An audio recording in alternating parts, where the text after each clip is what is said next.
In this video, I'll show you how to take a screenshot from your video in Premiere Pro.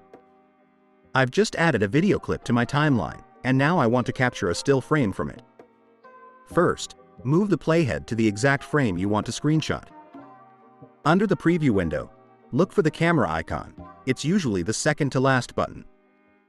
If you don't see it, click the plus icon on the right, then find the camera button and drag it down into the toolbar.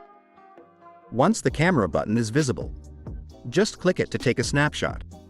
This will bring up a pop-up window with a few options. You can rename the file, choose a different image format, like JPEG or PNG, and click Browse if you want to save it to a different folder on your computer. There's also an option to import the screenshot into your project. Check that box if you want to use the image directly in Premiere. When everything looks good, just hit OK and the frame will be saved instantly. You'll see the screenshot appear in your project panel. And if you check your File Explorer, it'll also be saved to the folder you selected. And that's it for this quick tip. Thanks for watching, and I'll see you in the next one.